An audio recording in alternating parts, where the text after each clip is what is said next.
Hi, welcome back to Invisible Machines, a podcast produced in partnership with UX Magazine and OneReach AI. Customer experience is a pretty big deal. It has been for a while, of course, but the fundamental principles behind a good customer experience haven't really changed much over the past few decades.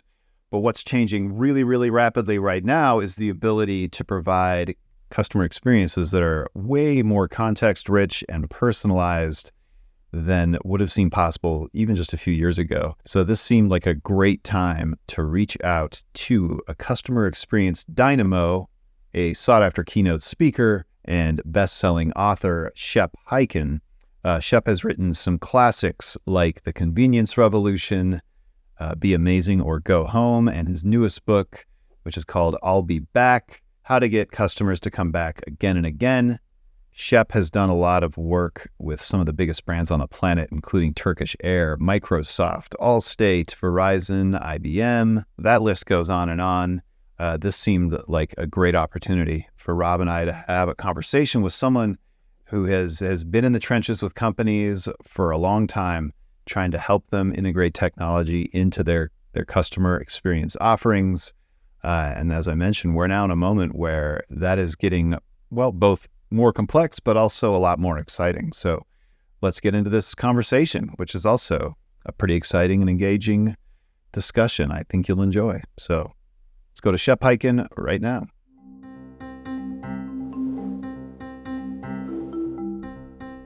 All right, Shep, welcome to Invisible Machines. Thank you so much for joining us today. It's great to be here. Thanks for having me. Absolutely. And Rob, great to see you as always. He says with enthusiasm. You guys are so official. I had to compensate. That works well. All right. I feel like the only guy without a radio voice on this podcast right now. Well, you've got a radio voice. It's just not a good one. Nah, Okay, point well taken.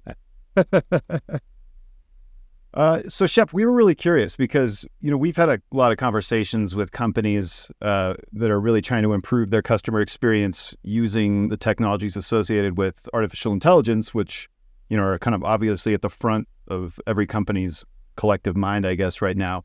But we were wondering what, as someone who really consults and works closely with companies to help them improve the customer experience, where are you seeing successes and failures with kind of implementing these technologies into their operations? Sure. And I love this question. And wow, I think that AI and generative AI and ChatGPT platforms have just really become the focal point in the last 6 months. Prior to that, even as long ago as almost 10 years ago, I was working with IBM's Watson program, and I was involved with their Influencer Futurist program and attended their conferences. And I learned all about this idea of interacting with chatbots and letting the human experience, step aside for a little while only when needed. So here's where I think the big mistake is made. Let's start there. And that is when a company decides they become so enamored with the technology that they eliminate human to human. We recently saw this happen with Frontier Airlines when they made the announcement, no more human-to-human customer service. By the way, I'm not saying that was a bad thing or a good thing. It was a very bold thing to do. And they were basically, this is my outsider's opinion. A lot of people didn't like it, and I'm not sure where they're going to go with it over the next, 6 months, year. As things are getting better, they may be able to get to where they wanted to be initially, but a lot of pushback from their passengers and their customers, right? But at the same time, they were trying to create a system that would allow people quickly to get what they needed without having to get in line, get on a phone call, and be put on hold for hours. So the truth of the matter is they were trying to do good, whether or not the customer liked it or not. So the mistake that companies are making is they're out of balance sometimes with the idea of merging all of these technology platforms with a human-to-human platform, which is a traditional contact center. Where it's really getting good is when you are able to go on a channel and it's a truly omni-channel experience. So you're on a digital channel, you're working on a website, can't seem to get your whatever it is done that you're trying to get accomplished, and you're able to flip to a human-to-human experience, and they see what you've been doing. So the conversation continues to flow. Or you're on a chat bot that is, maybe it's a chat GPT type platform, or maybe it's the traditional chat bots of just even a couple of years ago. But when the machine is smart enough to recognize, I'm not giving the answer that this customer wants, and once again, seamlessly switches me over, and the conversations continue. So the best companies are finding that balance. The best companies are offering the options, and the smarter companies are actually teaching their customers to use digital platforms prior to coming into the human-to-human experience, which is, I think, really important. If you're going to put a great technology out there that works and your customers aren't using it, it's worthless. So teach them or give them the incentive. I can't help but thinking that, like, the messaging, what you said, the intention, right? So if it's like, oh, goody, we don't have to talk to customers anymore. Yeah, that's a mistake. That's, and assuming that you're, as a company, that, you know, you saying that we're going to go to full automation without being clear as to why, your intentions could easily come across as, oh, goody, I don't have to talk to my customers anymore.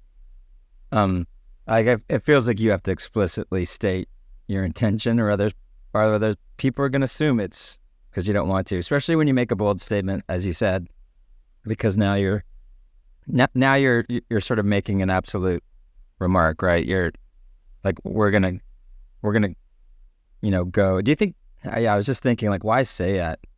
Is this for investors? Was that for customers?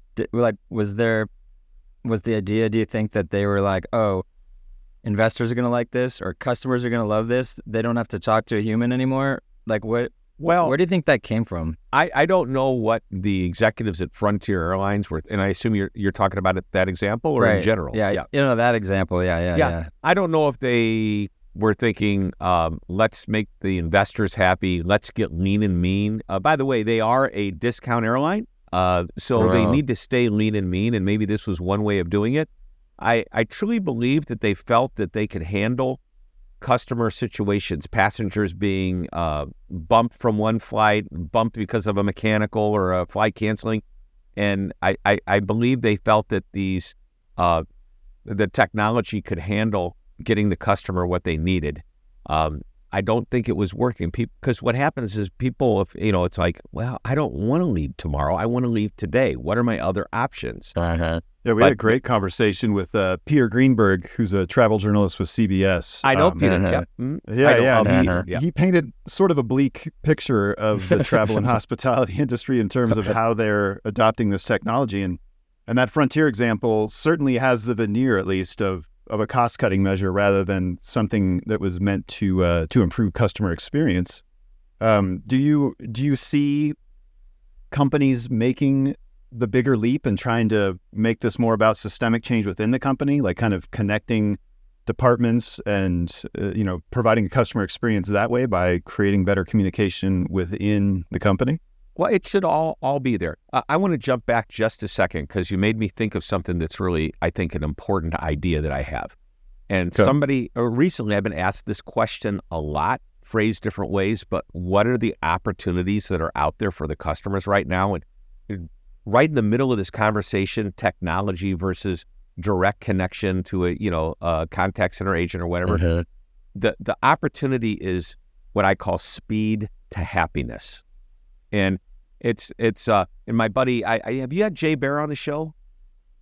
You need to get him on the show. This is a wonderful guy who's so freaking smart, and he has a whole thing about. He has done research on speed, but I'm not talking about fast, like how fast can we respond. We need to do that anyway. I'm talking about speed to happiness, and I define happiness as not just that you've resolved my issue or you've answered my question, but you've made me enjoy the opportunity of doing business with you. Because customers don't wake up and say, today I'm going to call customer support. Today I can't wait to resolve the problem that I'm having with this software. They hope that problem or issue never happened at all. But when it does happen, and it's bound to happen, and people are people, and we expect that, hey, I might need some help along the way.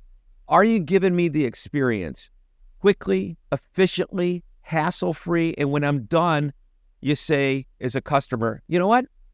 I didn't want to call customer service, but because I had to, I'm glad I did, because these people are on the ball, and now I know every time I call, they're going to take care of me. So I want to get to that point. That's not an easy place to get to. But when you can get speed to happiness, where happiness is confidence that I'm going to get my answers and I'm going to enjoy getting the answers and doing business with this company, we're in good shape. So let's pick up now with the question that you just posed to me, and that was, go ahead, rephrase it so I don't go down another rabbit hole. Oh, I think I was asking if so we were looking at Frontier as sort of a cost-cutting rollout of conversational AI, and in our book, Age of Invisible Machines, we talk a lot more about like how systemic change is really required to make the most of these technologies, because you really have to change the guts of your organization essentially. And I was just wondering if you're seeing companies. I don't think any companies may be eager to do that, but if companies are coming around to the fact that they need to do that. Well, what if we could make it better for the customer and at the same time make it better for the people we work with? And let's just use the contact center as an example. Recently, I was talking to some contact center executives, and by the way, I did a study in conjunction with Capterra. Actually, it was their study, and they asked me to collaborate on some of the findings, which is the research arm of Gartner. And we asked specifically, because of AI and technology, are you increasing, reducing, or keeping the same number of employees? Only 9% of the companies said we're reducing the number of employees. 60-some-odd% said we are increasing the number of employees. Last week, somebody complained to me that with all this AI is happening, it seems that one of the most important metrics that they looked at, which I think is a bad metric, and that's AHT. Well, it's not a bad metric. It's bad for the purpose that they were using it for. Average handle time. They saw average handle time going up, meaning their agents were spending more time with customers than they had in the past, where they viewed efficiency as the number of calls that they could handle, the number of interactions they have with a customer in a finite period of time, whether it be an hour or a shift or a day or whatever. And I said, well, there's a reason your handle times are going up, and it's not because your agents aren't being more efficient with their conversation. The conversations they used to have, like, where's my order? Did you receive my check? What's my bank balance? Whatever it is, those are now being handled digitally, so they don't have to answer these quick questions that take time to authenticate the customer, to get them into the system, pull up the records, do the research, and then tell them the answer. So you eliminate all those short calls, which means all that's left are the more complicated ones, which is the ones they should be working on to not only take care of the customer's needs, but also build the relationship by creating confidence in the experience that they have with that customer. Right. Let me go a little first principles here. Based on, you've been doing this a long time, you've seen a lot of research, probably over the years. So I'm going to ask you to sort of, I guess, generalize here, which is pretty tough because we're talking about humans. Do customers want to call companies?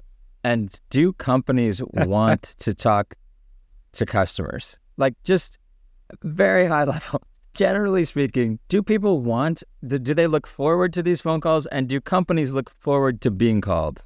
All right, I'm going to read a stat for you. And every year we ask the same types of questions. Here is the stat. 38% of Americans that we surveyed last year, it's over 1,000 consumers weighted to the U.S. Census, would rather clean a toilet than call customer support. So you tell me. It's a what percentage of people at those companies would rather clean a toilet than answer a phone call, right? Right. That's true tue.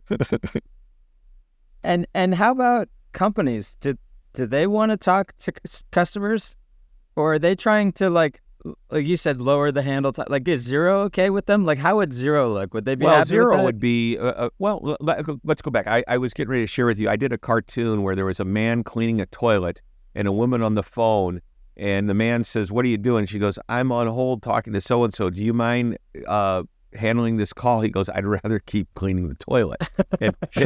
And that's fine. But let's jump. I love that you did that, sir. That's great. They'd rather go to a dentist. Some people would rather stand in line at the motor vehicles department waiting for their license and call customer support. We ask all kinds of crazy questions. But anyway, I digress. You asked a very important question, is the companies not want to talk to customers. So many years ago, Jeff Bezos was sitting in his boardroom with his team, and he goes, why do we need a customer service department? We should be that good that they never have to call us. And I think that's a great goal, but it's not reality, because at the time, they may have been flawless with execution, but then they handed the package off to one of the major carriers like, the U.S. Postal Service or UPS or FedEx or anybody, DHL, however they ship their packages. If they lost the package on the way to the customer doesn't know who lost the package or why the package isn't there. All they know is they ordered something from Amazon and it didn't show up. So who are they going to call? They're going to call Amazon. And boom, that's what happened. So he realized, well, we do have to have a customer support department. Now, what's really interesting is that they have created a digital system. And have you ever ordered anything from Amazon and had a problem and had to reach out to them? Has that ever happened to you? Yes, yeah, definitely. Yeah. Remember, you don't call Amazon. You go on their website and you start making some clicks and clicking and maybe typing something out and putting in a form. And at some point in time, you either have your issue resolved or it says, do you want to talk to somebody at Amazon? It doesn't say, do you want to call us? It says, do you want to talk to somebody? If so, put in your phone number. And about the time you hit the enter button, your phone rings within seconds. Yep. And it's Amazon, and you're now in touch with an agent who is completely aware of your situation because they're looking at the same screen you are and working to resolve it as they talk to you. You don't have to, if there's more to add to the story, of course you can do that. But in the perfect world, anything you've done up to that point, they have access to. That's a pretty cool system, I think. I think in the first principle sense, though, if you establish that you have two people, probably in the best case scenarios, you have two people that don't want to talk to each other, talking to each other, and you're like, well, how do we make that better? Well, let's make that as short a conversation as we possibly can, right? Short, and easy to get to you. I don't want to have to search 10 minutes for a phone number on a website to find you. I want to get in quick. If I wanted to wait, if I'm forced to leave a message and it's like a ticketed system, and you don't get back to me for 3 days, my response is, if I wanted to get the answer in 3 days, I would have waited 3 days to reach out to you. That's just the way it is. I don't believe that the people on the who are answering the phone or in the customer support world are saying they don't want to talk to customers. I think they do. I think. Let me ask you, what's the turnover rate of agents then? Well, in some companies it's very high, and in others it's extremely low. And the reason is because they empowered agents to make good decisions. They train them really, really well, and they constantly train them on new skills or new products, making them feel fulfilled that they're actually moving in their career. And they also potentially see advancement within that. They may say, I enjoy being in the support role, but boy, I'd like to bump it up and become a manager of a team, or I'd like to be assigned to a specific area of support that really emphasizes my expertise. So there are some support. I've gone into contact centers where the tenure is extremely high, and you can see why. Some of them are paid rather well, and then I've walked into other support centers or done business with them where they're low-paid people with turnover that's incredibly high. 100% or more. Yep. So that's great. So that kind of leads me to the next part, which says, I was going to pose to you the question, is it plausible that both could look forward to the conversation? Could we, not just, this is as short as it needs to be, but is there a world in which both sides the company could look forward to having a conversation with customers, see it as an opportunity to connect with them, and that customers don't mind interacting with the companies because they feel appreciated for the relationship, right? Sure. And I was going to pose that question like as if maybe that's impossible, but I think what you said is there are examples of that, at least on one side, where the agents actually enjoy their side of the conversation. I'm going to assume that so do the customers. I doubt that those customers are miserable and hate those interactions in those places you were talking about. It's probably mutual, right? I'm going to assume it doesn't make sense that there's all these folks in the call center that are happy and have tenure and have horrible conversations with people who don't want to talk to them all day long. But I know you would know. You saw it firsthand. There's a certain personality that works really well in the support world, and you're trying to hire for that personality. And at the same time, you need some technical skills, perhaps, to be able to work. Looking at screens and bouncing around programs, and then of course there's the skill of understanding your product. You bring up.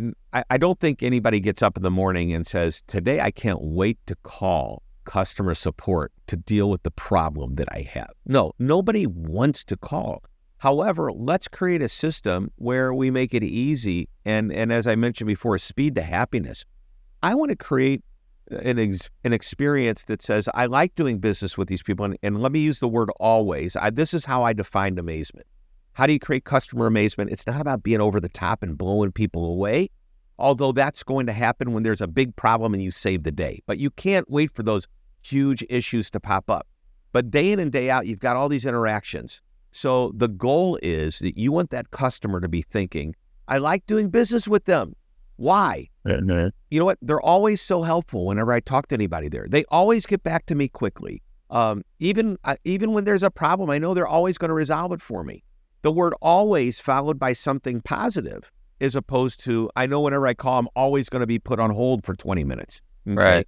Right. But if we can do the word always followed by something positive, I think you're in the zone of amazement. Nobody wants... let's strike that. Let's say everybody wants consistency of a good experience. Nobody wants to have an experience that's great one day and then the next day is not so good because the third time I call, I don't know which one I'm going to get. Right. I want to be in a place where every time I call, I know this is going to happen. So that's why amazement comes when you meet or even ever so slightly exceed expectations. Yeah. And the meeting of expectations is doing what. Now, every customer has a different level of what they think their expectations are. I realize that. And let's use, I call it channel consistency. You want to consistently respond in the right period of time. If I call you and you put me on hold for 20 minutes, I'm not going to be happy when I finally talk to you. But if I email you and you email me back in 2 hours, I'm going to be elated that you got back to me within 2 hours, right? So different channels have different expectations, and within each of those channels, you want to be consistent in meeting whatever the expectation is of that channel. And you will understand by looking at what your customers' comments and feedback are as to whether or not you're meeting it. Now, I want to go back to your original question, and I think that's where a good time to talk about NPS is Net Promoter Score, because oftentimes that NPS question on the scale of 0 to 10, what's the likelihood that you would recommend us, is based on the interaction that customer just had. Oftentimes it's in a call center, and we'll go to Mr. Jim Bush, who is the former Senior Vice President, Executive VP worldwide of customer service for American Express. And he implemented the NPS question to be used after an interaction that a customer, a member is what they call them in the credit card American Express world, what happens after the interaction. And he said that your compensation as a support center rep will be based on high NPS scores. Your manager's compensation leading all the way up to the man himself, Jim Bush, would be tied to strong NPS scores company-wide. That's pretty big, lofty. I say it's almost a gamble, because you're putting a system in and you're hiring people and you're training them to ensure the NPS scores are going to be high, the likelihood to recommend. So I think there's a goal. We don't want this customer, and they threw out the whole idea of let's get off the call quickly and move on to the next one. Let's get off the call quickly when we know this customer is happy and is willing to give us a high score because we took care of them at that level. And I think that's fun. It's challenging. It almost gamifies the system. And there's a little carrot at the end, which is in the form of some type of compensation. And as a customer, you don't want to start the interaction off by, I've been on hold for 30 minutes. I was already upset when I called you. Now I'm really upset. Right. Yeah, I was thinking about, I was with my kids and we go and get ice cream, right? And and my daughter sort of, she didn't ask it in this, enlightened a way, but you could sort of summarize it as to what she was asking is, why do we go get ice cream when we could just get a gallon of ice cream and keep it in the freezer, right? Like, why do we go get ice cream at the ice cream shop? Right. And again, like, it wasn't as concise a question, but I didn't have a good answer. I was like, I don't know, because it's fun. Because it's fun. It's about to the go experience, here. not just the ice cream. Right. And so you're like, okay, so it is possible that customers could actually look forward to the interaction if the company's goal is to make the experience, if they're not like focused on shortening the experience, but they're actually focused on making it good. Like, if that's where they've set their mind to, that ice cream shop thought carefully about how to improve that experience. They see it as part of their product instead of seeing it as a byproduct of what their business is, right? Like, oh, here's what we sell, ice cream, and oh yeah, we got to make the experience good. They're like, no, we wouldn't survive selling ice cream if that's all we did. We have to make the experience good. So then they realize and recognize that it's just about caring about that, and also maybe believing in some way that it's possible to make it good, right? That it's doable, that people could actually call and interact. Now, this is a physical shop, and so I guess there's the big advantage here that they have in terms of experience, right? But is there a virtual opportunity to recreate the ice cream experience, right? To say, actually, like, I don't mind calling. I don't like having issues that I need to resolve, but I don't mind contacting this company because it's clear that they do take an effort to improve the experience. It's not trying to get me off the phone and get rid of me, but it seems to be clear that they actually appreciate the relationship. And I think a lot of that is the relationship. But when we go get ice cream, they recognize the kids, right? Yeah. And that's part of the whole thing. Yeah. Why do we? Yeah. If they walked in and the people serving ice cream, like, for the 20th time, we're like, oh, and what's your name? Like, if they did that for the 20th time, we would probably never go back there, right? If they treated every interaction transactionally and had amnesia every time we left and came back and there's a new person and they don't remember us and they start over, what's your name? But no, we go in there and they're like, oh, how you guys doing? How's school? Blah, blah, blah. And they love the mango sorbet. They know it already is going to be mango again. Yep. That's a huge part of that experience for us. And it feels like we could pull that off online. We got to think a little bit differently than the physical experience, but it seems like we could enjoy calling a company. It seems like that's plausible. Sure it is. And 71% of the customers we surveyed said that personalization is an important part of the experience. And what you just described is personalization. When I go on Amazon and digitally it says, welcome back, Shep, do you want to look at what you were looking at last time? Get this for personalization. Are you ready for this? Now, this is back in 2000 and maybe 16. So what, 7, 8 years ago. Imagine you walked into a department store, like a Nordstrom type store or Macy's or whatever. You walked in and a sales rep walked up to you, introduced themselves and knew who you were by name before you even said your name. And said, I understand that the last time you were here, you were looking at shoes. What are you in here for today? I'm looking at shoes again. Oh, well, come on over. Now, I know you bought this brand of shoes. Did you like them a lot? Yeah. Do you want to see the other colors that they have? Now, how does this salesperson know this? Are you ready for this? Cameras, facial recognition. Now we know who the customer is as they walk through the doors. They're recognized by the cameras. There's an earpiece in the salesperson's ear that's being fed the information from a computer.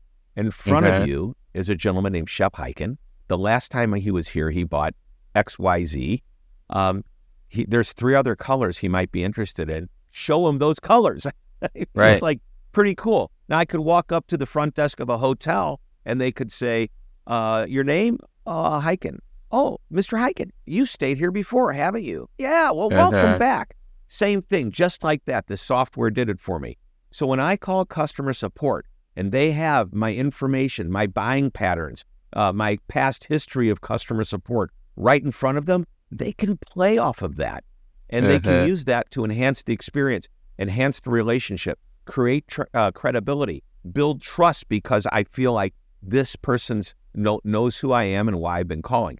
The other thing that's real cool with AI is AI, depending upon how big your customer base is, they can look at me as a customer when I'm calling in, and they can compare me to all their other customers, and I might be the exact same persona with the same buying patterns, with the same merchandise that I bought before, asking the same questions as 5,000 other customers. So guess what? This agent can be told by the computer, this is a customer who's about to ask you this question. They don't even know they're going to ask it yet, but you can add them off at the fortune teller. Yeah, the fortune teller. It's Do you like, see where I'm going with this? You get me. How did you? Wow, this is like the fortune teller that knows I have brothers and sisters, and like, wow, how did you know this? We were just talking about this, Josh and I, and how much people connect with that. The idea that somebody gets them before, how could they know this, right? There's some sort of like trust that gets enabled there. Just don't make it creepy, you know? That's the thing about personalization, right? The fortune teller can become really creepy really fast. Yep. So the question I kind of keep pondering, and I know, we're not going to know until some company really pulls this off well, but it kind of comes down to, would you rather talk to a person that doesn't know you and is fully transactional and doesn't want to get to know you because they know they're likely not going to see you again? Or would you rather talk to an anthropomorphic machine that knows you really well, knows it will see you again, cares about the interaction, and to your point, like, yeah, sure, a human sometimes needs to be in the loop and to enhance the experience, and that's great. Like, we want that. But that machine that knows you really well could do that warm handoff, right? Hey, Rob, I want to introduce you to, Jack. He works in the shoe department here. I've told him everything about you. He knows that you've been in here 3 times. I've let him know so it doesn't feel creepy, right? I've let him know your preferences. Jack, I'm going to tell you a little bit about Jack. He's been here. He's pretty new. So, bear with him, but I think he can help you out today. That kind of like concierge, human in the loop, cobotting, right? Where you feel like, okay, this company knows me and gets me. This person, of course, doesn't, because we've never met before. Would they prefer the machine that knows them really well, but is a machine, or the person that doesn't want to get to know them? And nobody's pulled off that machine really gets me in the non-creepy way yet. So it's, I know Amazon's done a pretty good job of that, and other companies have used similar technology. Here's what I think the customer wants. I've got and by the way, I've written about this. I say nothing has changed in the world of customer service and support. People go, what are you talking about? So much has changed. AI, generative AI, ChatGPT, everything. Well, here is a situation. I've got a question or a problem. I want the answer or the resolution, okay, or a complaint, resolved, that kind of thing. And at the end, I want to feel like you did it and I'm now happy, okay? Nothing's changed. That's the way it's always been. That's the way it always will be. In the middle, how we go about doing it has changed. Let me read you some stats and facts from our findings, and that 43% of customers prefer to use digital self-service options, okay? They prefer it. They don't always go there first, but that's what they would prefer. The reason they don't go there first is sometimes they don't know if the company offers a good self-service option. Now, who do you think is driving that number to be 43%? It's not old people. It's not baby boomers. Baby boomers, the answer is 18% of them would like to go digital first. They like to get on the phone first rather than go to a website or looking at something else. But 48% of Gen Z and 36% of millennials are the ones that are driving this number a little bit higher to be 43%. And Gen Xers and boomers are 22 and 18%. So what that tells me is that, you know what, we've got to, depending on who our customer base is, we need to cater to them. We need to cater to them the right way. We will make them happy if we get them the answers they want in an easy and efficient manner, even if it means going digital first and then eventually being connected to a human, or going human first and going right there. And then I want to emphasize that, and I don't think I mentioned this today with y'all, but I had an interview earlier. So if I'm repeating myself, you need to remind me of this. But, you know, the airlines did a great thing when they introduced self-service ticketing, and they gave us the incentive of a 500 or 1,000 miles to do it.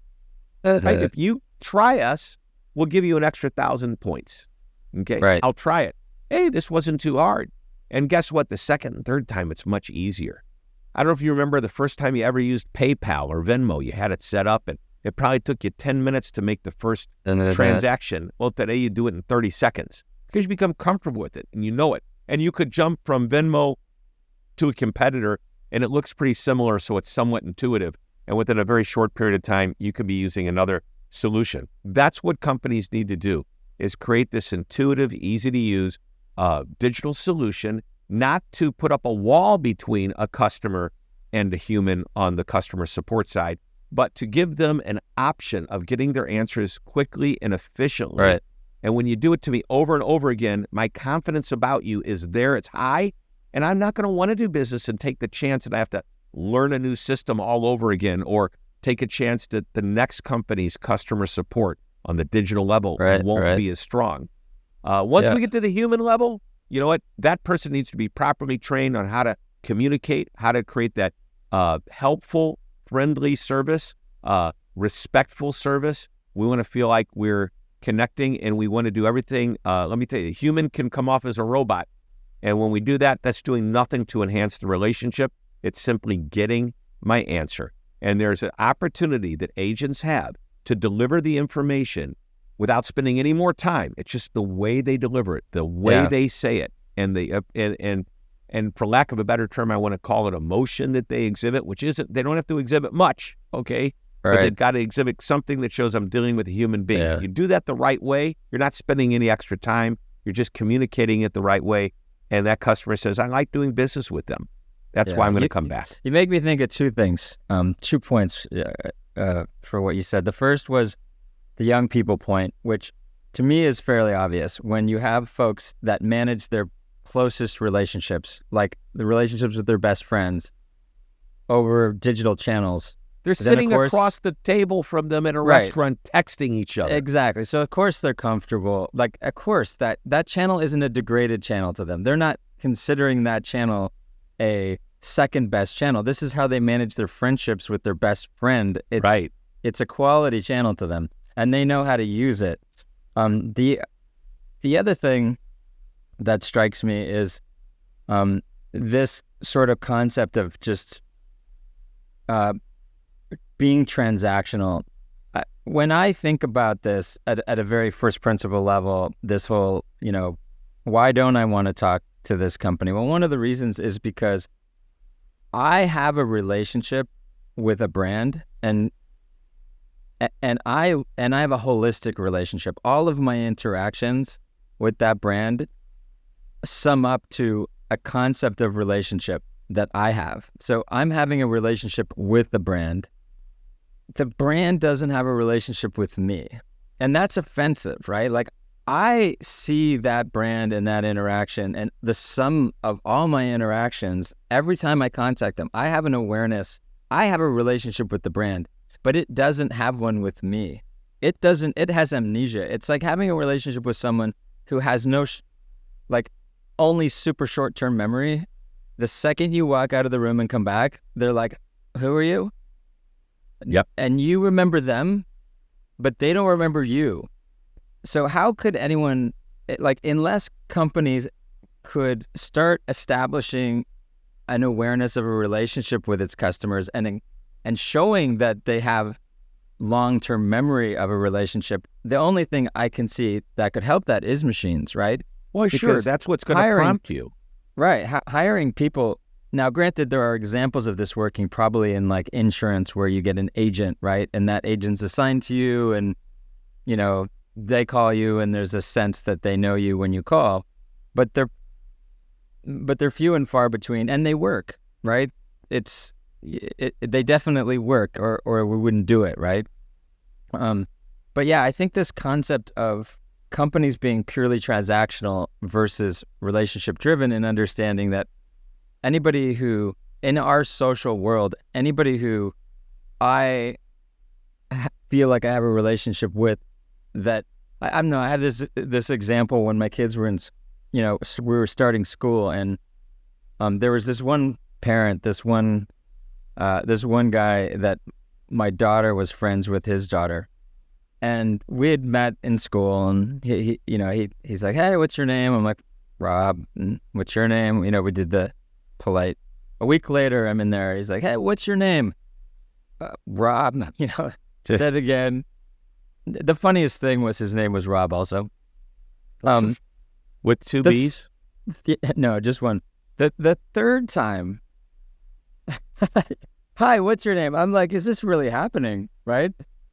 I'm like, "Rob," that's the same as yours. This is the third time we've done this, right? I'm me, so I'm marginally offended, but it just occurred to me, like, this is what it's like dealing with a company. Like, they have no memory of me, but I remember them. I remember every interaction, but they have none of me. So how That's can pretty you feel standard. important? I mean, that's like, I can't believe the server doesn't remember me. But then I realized the server deals with 20 tables a night. I come here 3 times a year. And if they're dealing with 20 tables a night, 5 times a week, that's 100 tables a week. That's, 5,000 tables. How am I expecting them to remember me? When they do, I'm Right. impressed. Exactly. So I'm not saying, go in hoping for the minimum and be excited when you get anything better than that. Because some companies are better than that. I used the example a few minutes ago. I walk up to a front desk, and as soon as they put my name in there, it says, "Oh, you've been here before. Welcome back, Shep." Okay. And I know they're reading off the screen, but I'm thinking, wow, they're keeping a record. And then the person might say, "You know what? You were in a corner room the last time. I have that same room available. Would you like me to put you in that?" It's all right there. Just take advantage of it. Yeah, and you know that they care enough to at least read your history, right? And once again, the way they aren't reading it and reciting it, they're putting it in their own words and flipping it back to me. And as I mentioned before, they're not taking any more time to do that. They're just doing it in a personalized way, with some level of, it doesn't have to be much, but a feeling that I'm connecting with them. So there's some emotional thing. By the way, that's what drives loyalty. That's what drives repeat business. First, if you want me to come back, create the experience that makes me want to come back, and then do it predictably and make it consistent. So I start to trust that this is exactly the way it's going to be. And that's confidence. Confidence and trust belong with each other, but trust is also an emotion. So when I start to say, I trust that this is going to happen, I'm now emotionally connected to that company or that person or that brand or whatever. And when you can create that connection where I know that every time I do business, this is the way it's going to be, I like that. Yeah. And I'm going to try to hold on to that, which means I may not want to go anywhere else. You have to have that level of confidence and trust before you can expect to have any kind of loyalty. Yeah, so I think trust becomes this interesting too when you're thinking about personalization and throwing technology in the mix too, because in the shoe shopping scenario that you described earlier, Shep, like, to me that would probably be kind of alienating if someone came up to me in a store and knew that much about me. But if I had been, prompted that I could opt into that kind of experience, that might be okay. But someone much younger than me might find it totally normal to have someone come up. Or just the warm handoff, and kind of know. To watch the system, introduce you, right? Just to be in the loop instead of like, oh, this guy knows secret information. I don't know what does he know about me? Like, to see what he sees, right? And say, okay.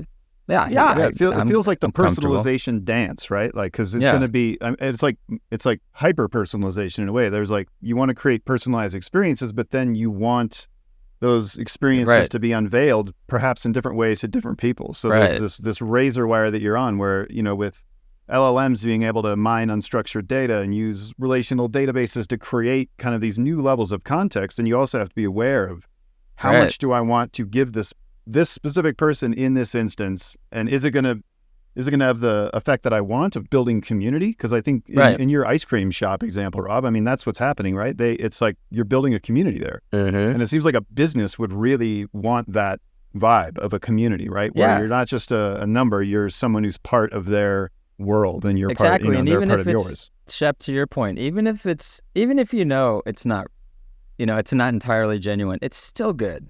We still like it.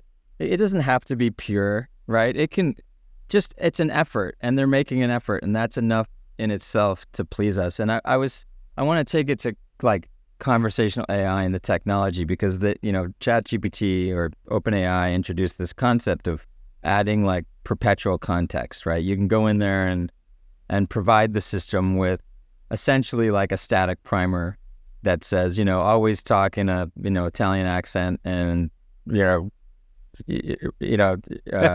speak to me as if I'm, always call me by my nickname, George. And then every interaction you have will always be contextualized in this, in this primer. And so we see what I say is the glimpse of the beginning of every conversation being a continuation of the last one, instead of an entirely new transaction out of nowhere. And whether that primer is handed to an LLM, or whether that, to your point, Shep, or whether that primer is handed to a person through conversation, we don't care. Just the fact that this is a relationship now and not a transaction, it can go a long way. You can say something as simple, if you're in the customer support world, and Rob, you call me and I recognize who you are, your information on the screen. I say, now, Rob, you and I haven't talked before, but I see that you last time called about this issue. Is it continuing to be the problem? And you go, yeah, it is. Yes. What have I just done? I've never met you before. I never talked to you before. I told you I'm looking at your notes, right? And you're impressed with me. Right, which I love the fact that you added that, like telling them you're looking at their notes, like there's nothing wrong. That's great. You're reading, you're taking the time, you care. That's enough. I feel like that kind of transparency can actually boost an experience in some 100% cases agree. too, right? Where like we kind of talk a lot about like with the anthropomorphization of technology, you can kind of dampen that perhaps How by many syllables making it is really that word? clear that this is a machine. Oh, anthropomorphization. Is that 7? We You say get that word a points lot on for this that, podcast.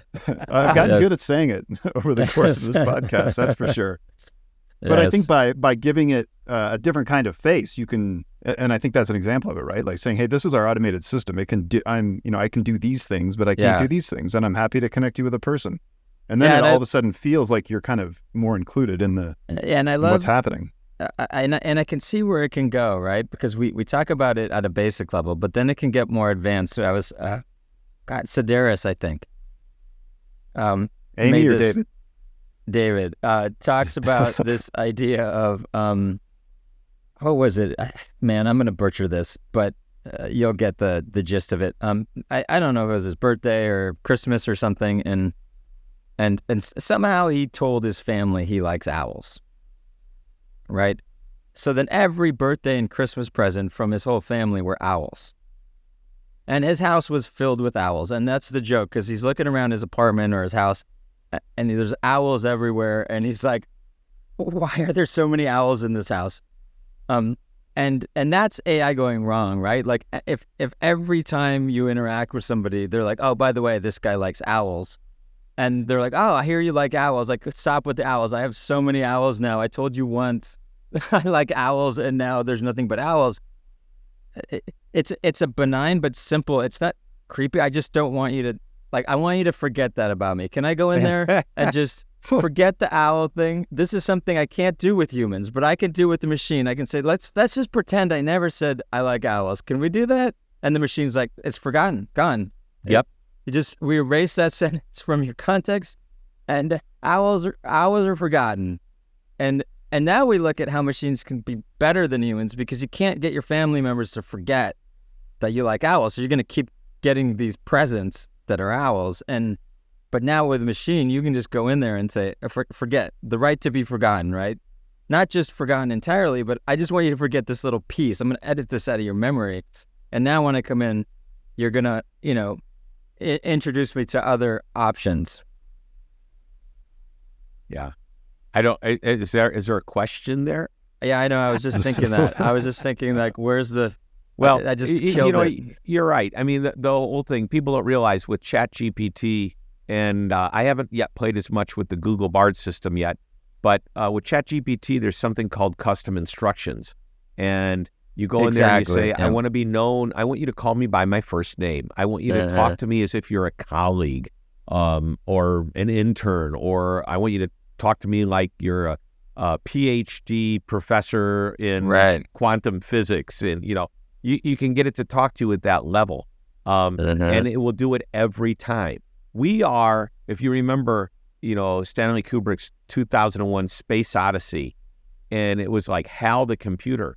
This is HAL on steroids, in my opinion, and this is the tiniest bit of its capability that's being shown to us right now. Only because we don't know and we haven't experimented and seen what's really capable out there. We have seen some shortcomings. We've seen some mistakes. We've seen some issues. There are people that are worried about the ethics of AI. There's not been one invention that's created a problem like this where people were worried about, what is this going to destroy the world? Is it going to make us lose jobs? Is it going to, replace us? Somebody shared some great examples. I always talk about how when that airline decided they didn't want they made available the ability to book tickets online. It wasn't because they didn't want anybody calling reservations. They wanted people to call reservations only when they couldn't book online. And they may have cut some people, but they didn't cut everybody. When Barclays Bank created the ATM, everybody said, that's it, end of tellers. Nope, there's plenty of tellers in every bank I go into. And video did not kill the radio star when MTV was invented. But somebody gave another great example that in the era of photography, when the first photographs were created, they thought it would be the end of art because it's not special anymore. And that couldn't be further from the truth. Yet they were worried about it. Yeah. So to think about those systemic changes, right? And I think that's why, because they always think of point solution, the incremental shift versus the systemic shift, where systemic in photography is, well, everyone's a photographer. Now we care more about photography, right? Because we're all photographers. It's not relegated to a small group of people. Now we all enjoy it. So the fish just grew bigger. The bowl got bigger, the fish grew bigger. And I think in this case, we've sort of touched on this idea of having a, sort of static primer or instructions that kind of carry from one conversation to the next. We can think of that as a relationship level data structure, right? That just spans our individual conversations. It's a new idea in customer service for most folks. But what I think most people don't really see is it's the beginning of completely rethinking CRM, because let's imagine that primer, that special set of instructions, actually has all of your past conversations, anything you've told that company in any context or any conversation, that it's extracted. We call that, at OneReach, we call that a biosketch. So what we have now is an unstructured, not a table for a CRM, but we have basically a document that describes you and your history, and nobody had to create a column for favorite color, right? Do we collect favorite color? It's just in a past conversation, and therefore we may have collected it, we may have not, and that biosketch is something that you as a customer can see and edit. So you don't have to wonder what's stored about you. You can just sit there and say, oh, take "I like owls" out of this sentence, and that CRM just becomes this, unstructured document that histories our interactions. And there's there's very little need for tables and columns, because at the end of the day, anything you need to know is in that bio sketch. And now this unstructured data is as available to us as structured data is. I can say, hey, what's this guy's email address? And not only can it hold the email address in the bio sketch, but it can also contain context around my preferences. Like, he doesn't like to be emailed, but here's his email address. Or this is his work email address. He preferred to be contacted on his personal one, which is this. And this kind of, soft or gray, I almost think of it like if computing's going to, this qubit, right, which is not 1 or a 0, but something between a probability of 1 and 0. Now we're getting to personal information having a confidence score, and the information being somewhere in the gray area instead of the, do we have their email or don't we? We sort of do, right? It's old, or we sort of do because he doesn't like to be contacted on it. And so we end up in this brand new world where tables and columns and normalization and database conversations about what should we collect, what shouldn't we collect is gone, and we just have a document that can be asked. So thinking of it as a talking document, right? You can ask the document questions, it can give answers. If marketing wants to ask it a question about me, it can ask what my phone number is, it can ask what my preferences are, and that I control the content of that document. Seems like I know we have the capability now. We've seen it. It's plausible. Now it's this world of how long does it take tables and columns and schemas to die, and for us to realize, like, we don't need these anymore. We may need them for certain things like aggregating data and things like that on a performance level, but they're probably transient, and that all we need is this concept of a biosketch, which looks more like a Wikipedia page on us that we control, and then you just provide that context to any human or machine. And for the human, you summarize it so they can, like, to your point, you don't want to sit there while they read 5 pages about you. Give them, a 5-second summary. The bullet points, the highlights. Right, but we all know that's possible. So now the question is, how long does it take companies to wake up to systemic change versus saying, oh, look at this, I added Gen AI to my database table. Some have already done it and they're doing it well, and others are lagging because they don't implement well. And they have to be very careful on how you go about doing it. It's a process. Mm-hmm. Yeah. I have big questions about the CRM space and how relevant it becomes in the near future when tables and databases are no longer the center of how we keep data. And what does that do to that whole industry, right? Is it that the folks that have sort of, dominated that industry, do they take companies to the next level, or do they not have the financial incentive? Because we're talking about a very simplified version. It's not only more powerful, but it's far more simple. Well, the one word that comes to mind is integration. And if I'm going to create a solution, a CRM, who do I integrate with? And unless I'm willing to get into the business of another software platform, I better be able to seamlessly integrate and incorporate it in. One of the things I've talked about for years, and it's all kind of come true in the last several years, is I used to say, and I'd go to these conferences on, contact centers and CX conferences, and I said, you guys have these great software programs. And if I'm working with a customer and I've got to have 5 programs open at once to be able to give the customer what they need, it's really hard on me. Okay. Whoever gets to integrate all of these into one dashboard, one solution, so that if you're communicating with me on Twitter or now X or whatever we want to call it, Facebook, LinkedIn, and I should be able to see all those conversations in one stream and not have to click on 3 different programs and open them up and, bounce around. And now that's a very basic example, but I used to say, whoever can do this well, get it all in one place, going to make a lot of money. And there's some companies out there that are doing exactly that, and they're ahead of the game from others.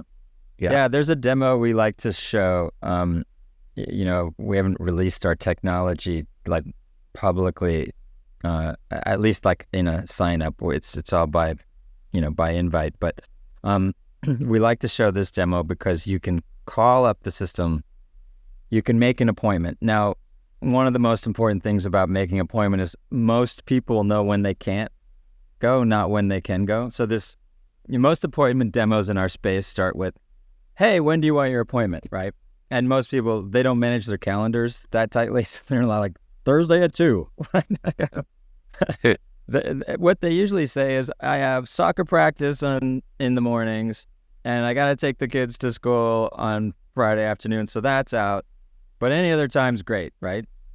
So we show this demo where you can say that, and then it offers you, the next available Monday and then the Tuesday.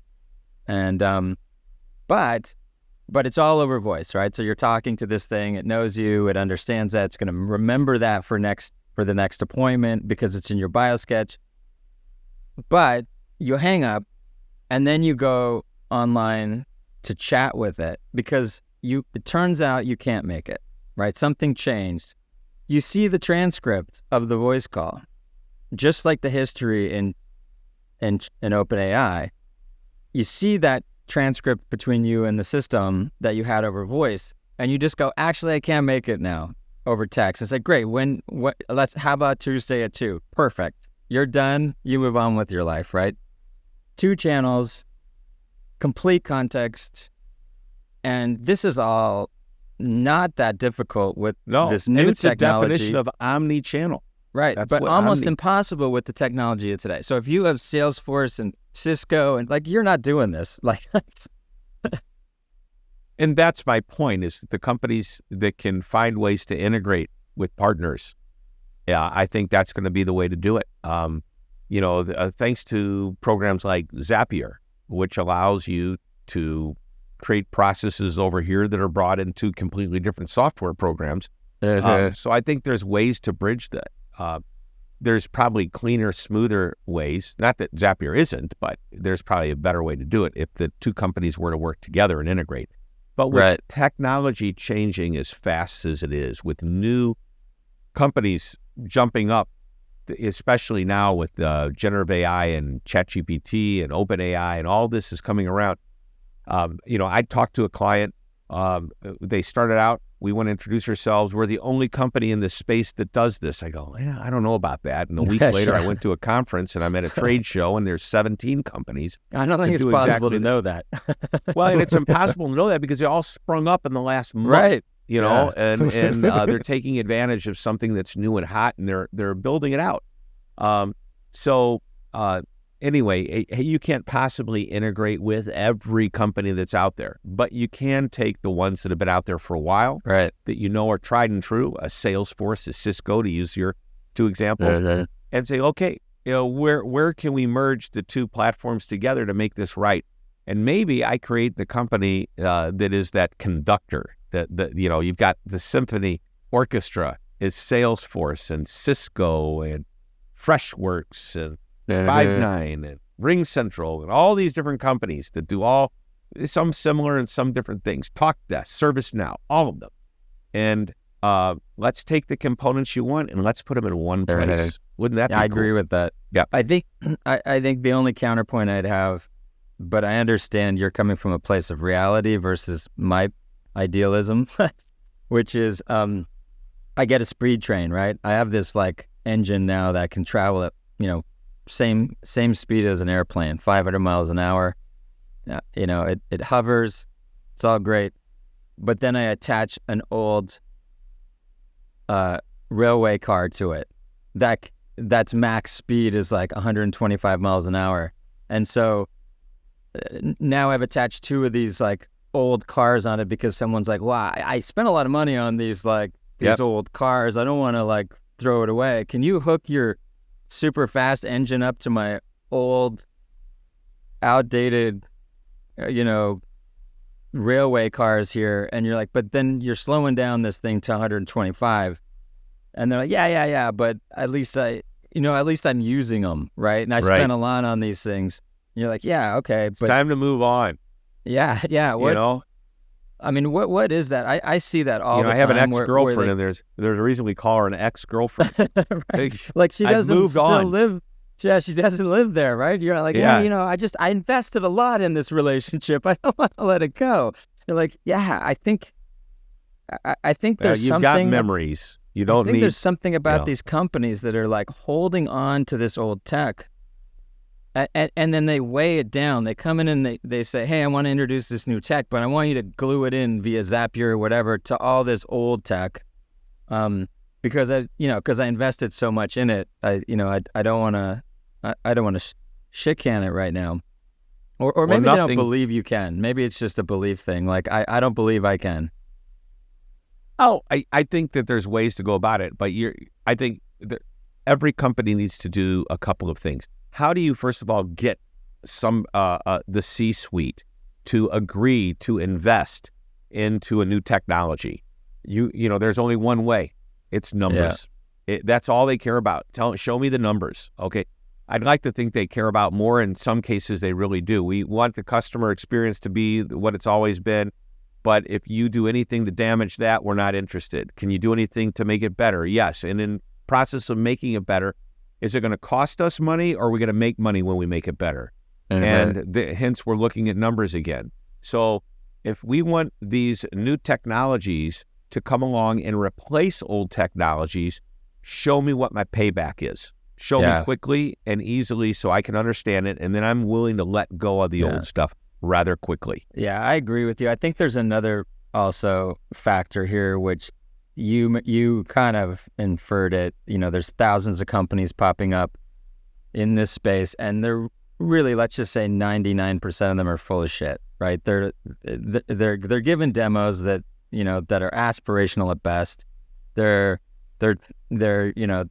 talking about the technology far above its capability, and then when push comes to shove and they actually try to use it, they're like, oh well, I can't trust this. So crash. You got these vendors that are like over promising in the AI space. It just seems to be a thing to like over promise AI. I think you paint a gloomy picture, and it's gloomy just because I feel like I'm always combating the antitrust of other companies that have come in and over-promised functionality that is just simply not possible. Yeah, and then that people squeaky wheel interest. is the one that seems to be asking for the oil, but there are some wheels out there that aren't squeaking. You just have to find them. You have to cut through the clutter. And that's where your due diligence and your research comes in. Yeah. And it you feels wonder, like the ROI comes slower too, right?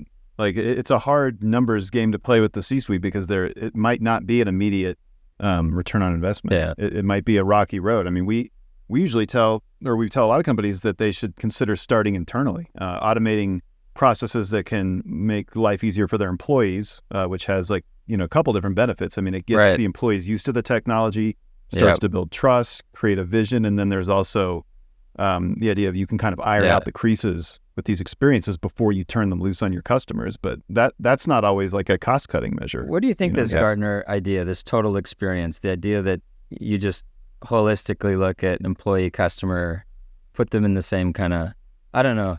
What are your thoughts? The EX is definitely tied to the CX, employee experience, customer experience. If you want, especially on if you're getting outside of the technology, you're dealing human to human. If you're not taking care of the employees the right way, they're not going to take care of the customer the right way. You can't take somebody in the back room, beat them up, yell at them, scream at them, and say, "Go be nice now." It's incongruent behavior, and that's why I think you just changed my parenting philosophy. Yeah, the beatings aren't going to stop until your morale gets better. I saw that on a T-shirt. I'll never forget it. So, and so, you have that situation. So what do? We teach people, we train them, we show them use. I love teaching through story. So let's make the story on two sides. This is the digital story so that we can teach our customers how to use our technology recognize that there's a backup, that if it isn't working the way they want it to, they can quickly and seamlessly get to us as people. And then our job in the world of customer support or service or sales or whoever's on the front line dealing with the customer, our job is to be properly trained on, number one, the knowledge we need to know about our products and services. And that may mean we don't have to have the information in our head, but know where to go to or who to go to get it. And number two, show me who my customer is. Who am I talking to? You know, the old silo thing. And I hate that word silos. Break down the silos. There's no need for silos anymore. It's like, put it all out there and give me the relevant information I need to let that customer know that we know who they are, to your point earlier in our conversation.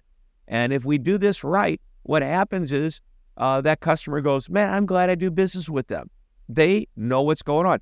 Again, nobody likes to call customer support. That's not like they wake up in the morning and say, can't wait to do this all day today.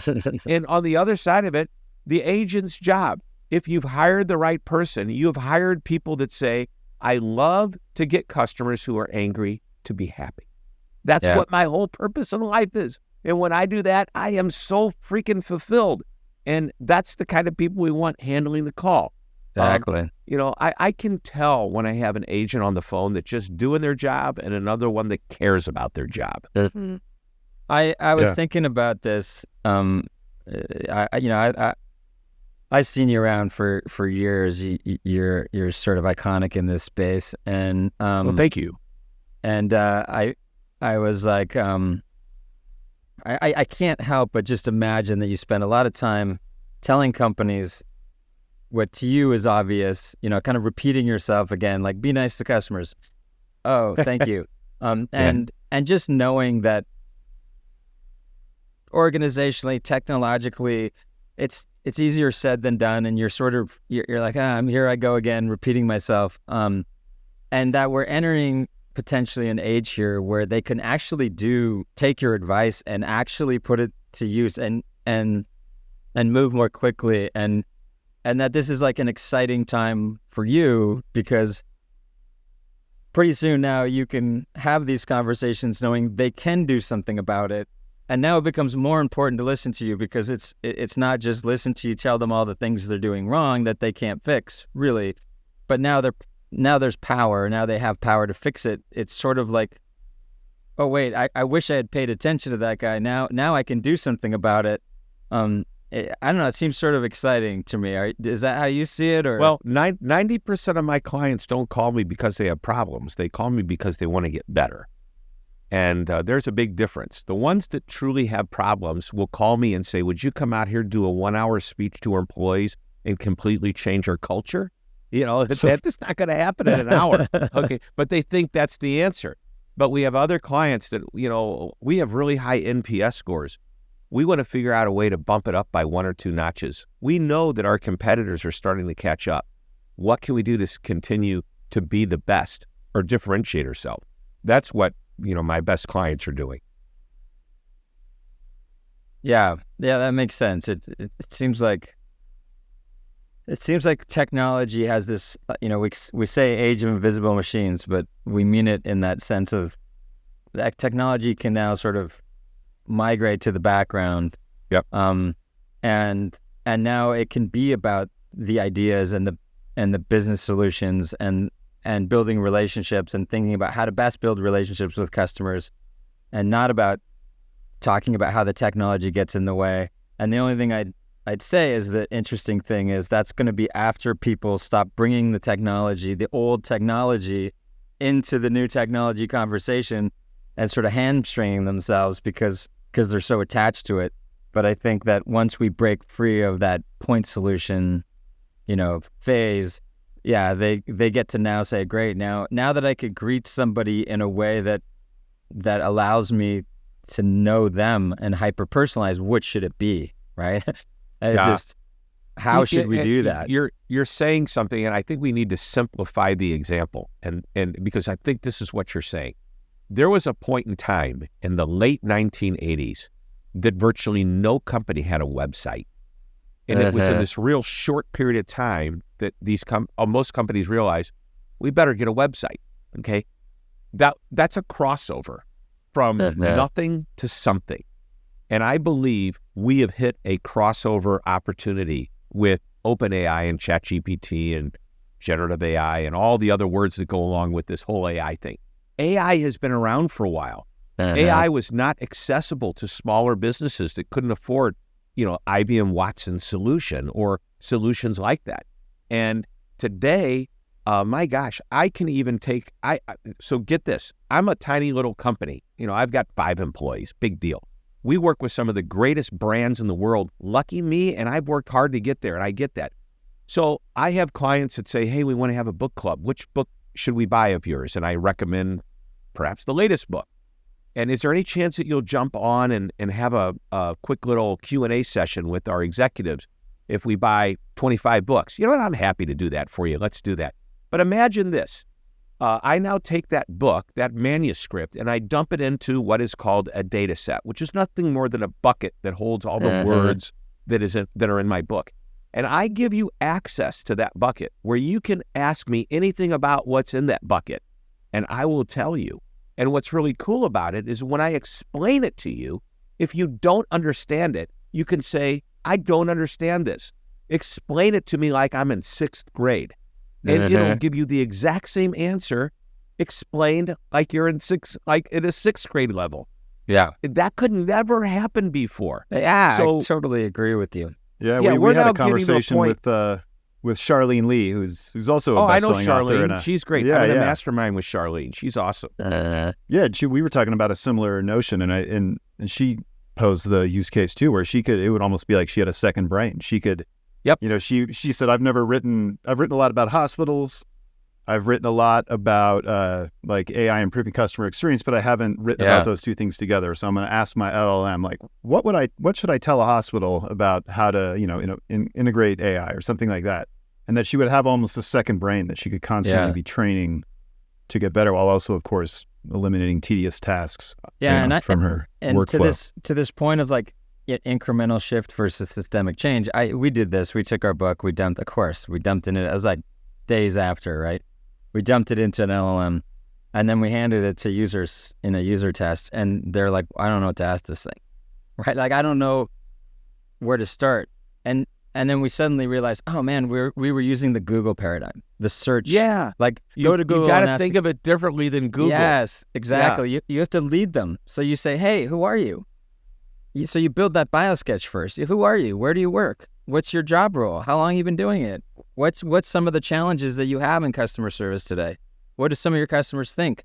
And then from that data, you start suggesting, well, here's an idea that might help you. Here's another idea. And so you have to lead the conversation if you're going to put your book into a LLM. You can't just like that paradigm of, oh, it's a Google search, right? Like you have to know what you're looking for to find it.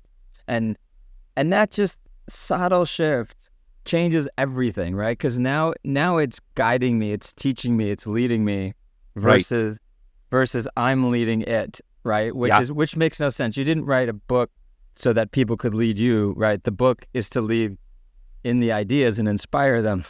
So we get to the custom instructions part of ChatGPT, where it goes on, and if you get into that section, I believe it's in the ChatGPT 4, which means you've got to pay I think it's $20 a month to be on that platform. I could be wrong. It might be in GPT 3.5 now, which is free. But what's your name?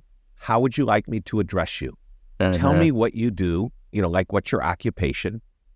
What is it that you like to talk about more than anything that you could spend hours talking about? And why is it asking me this? Because when it gives me information, it's going to keep that in mind. Yep. And then it'll lead the conversation. It'll introduce concepts that will be interesting to me. Yeah, they introduce it as sort of global special instructions, but I think what we think of it as is just primers, and then we go primers to personalize. Yeah, and we go, well, what if those primers are dynamic? What if they're contextualized? What if they change? Like static primers are like a step forward, but they're really blunt instruments still. What if they're highly dynamic and contextualized for where I am at that moment? How much time I have. Yeah, how much time do you have to chat? Like 20 minutes. All right, well, let's do the 20-minute version of Shep's book. Right. And we're gonna jam through this. And by the way, if you want to pick up later, and you come back, like, I'll pick up where we left off. Yeah, that's what the beautiful thing is you go to ChatGPT, you see all the different conversations you've had, and you can jump right back into a conversation. Well, one of the things you might want to also do is suggest to the customer the types of questions that you can ask that will be creative starters for them to know, like, what would you like to see? How would you like a summary of the chapter? Right. Which of these chapters writers know the most blank page interesting can to be you? daunting. Yeah. I think we were talking to Adam Scher, who was the founder of Siri, and that was one of his, from a discovery standpoint, one of his big things was to suggest, to give people these kickstarters to kickstart conversations. We call them conversation starters, and you really do that. Even you have to have context still, though. Without context, you're still like shooting in the dark at what somebody's gonna want. And I do agree. Why offer them one option on how to start a conversation when you can offer them 4, right? But you still need that. Who are they? What do they like? How much time do they have? What, where are they in their journey? To narrow that selection down. Otherwise, I might be looking at 500 different conversation starters. And so I'm excited about this OpenAI, sort of sharing this with the world, this concept of conversational memory. But I'm way more excited about relationship level memory, and that being dynamic and contextualized and constructed on the fly. Kind of like we could think of that the way we see it now in OpenAI as the static web page, and I want to introduce the dynamic web page, where it's everybody doesn't see the the exact same thing every time they come back, but where we have this highly contextualized primer that allows us to continue conversations and that kind of can help lead us versus the Google option. But yeah, I'm done blabbering on. Well, I think we hit could a all lot go of for topics hours here. more if we wanted. Yeah. But yeah, we can respect everyone's time. And Shep, this was so much fun. We really appreciate you joining us. Obviously, we could probably talk some more. So maybe we can continue the conversation some other time. Yeah, this journey is just getting started, right? Yeah. Hey, thanks again for tuning in to Invisible Machines. Don't forget to follow Invisible Machines wherever you get your podcasts so that you can hear new episodes as soon as they drop. You can also watch this podcast on the Invisible Machines YouTube channel. Thank you so much to everyone who listens to this podcast, and especially to those of you who leave comments, because we've received a lot of really useful commentary that has helped us shape this podcast as we move forward with it. Thank you, as always, to our producers, Elias Parker, Kate Timchenko, and our video editor, Michael Litvinov, for making this podcast look and sound wonderful. We look forward to catching up with you again next week, right here on Invisible Machines.